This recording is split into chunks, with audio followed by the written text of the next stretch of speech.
Okay, hi everybody. This is what I've been thinking about the last 3 weeks after reading the chapters. So for chapter 3, the thing that stuck out to me the most was that to have your ultimate goal and your objectives guide the rest of your program.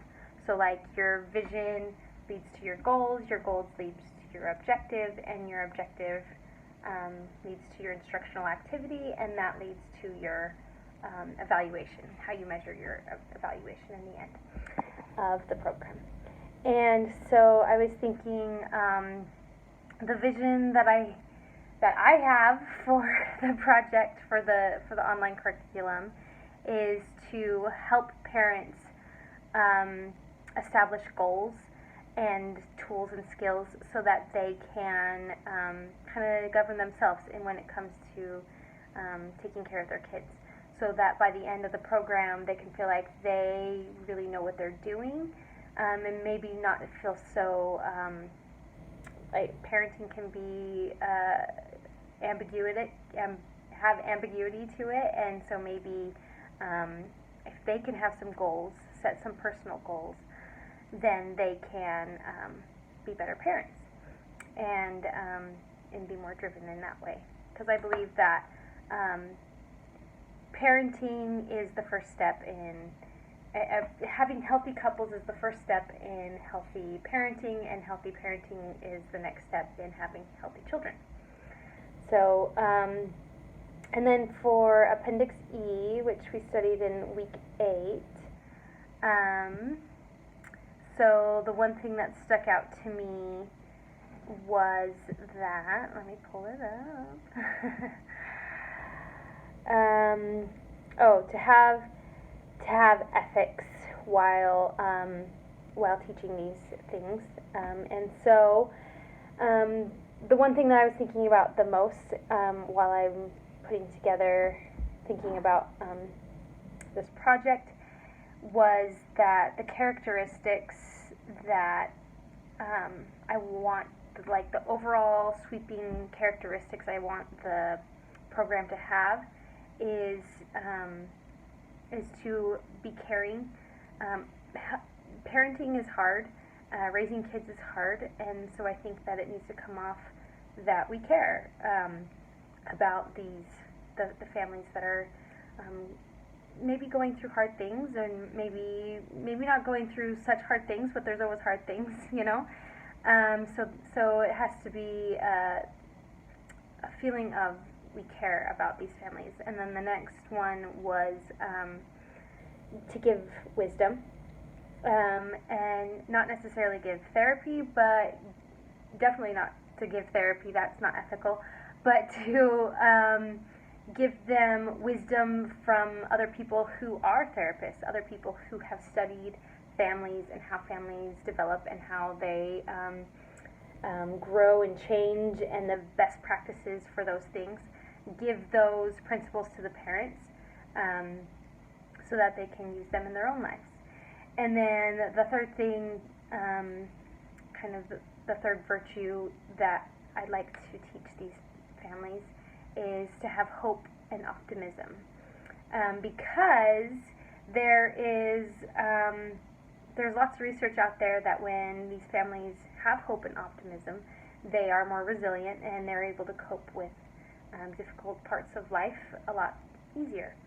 So if the program itself is encouraging hope and optimism and teaching hope and optimism, then hopefully the parents catch on to that, and they are able to apply those to their families. And then for this week, week 9,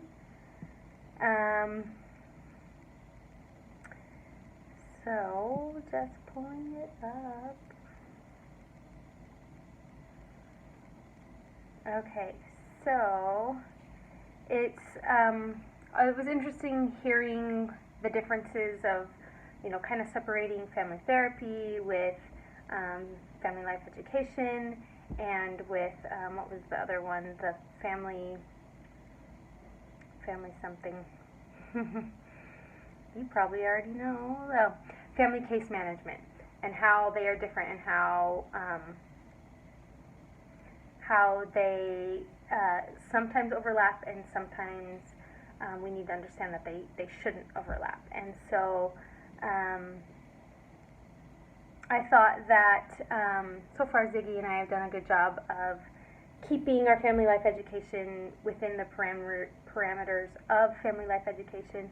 And I really feel like that we are consistent with keeping our family life education program within the guidelines of family life education. And so one thing I found interesting in the reading this week was, where was it?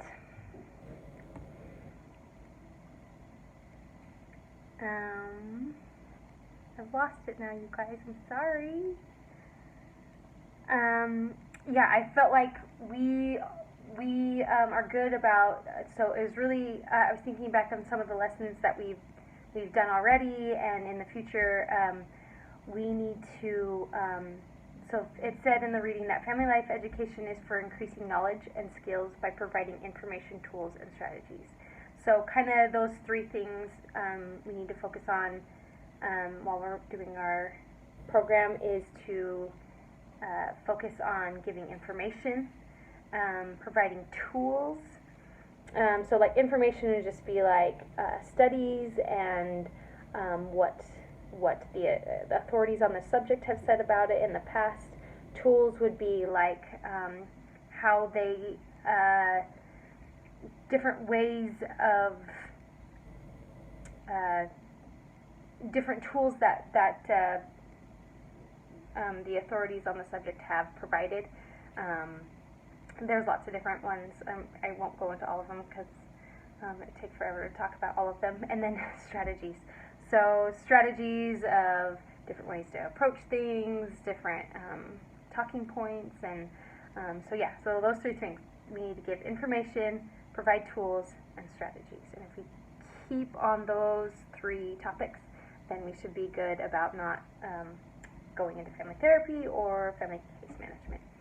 So, okay, that's all I have for this week. Thanks, guys. Bye.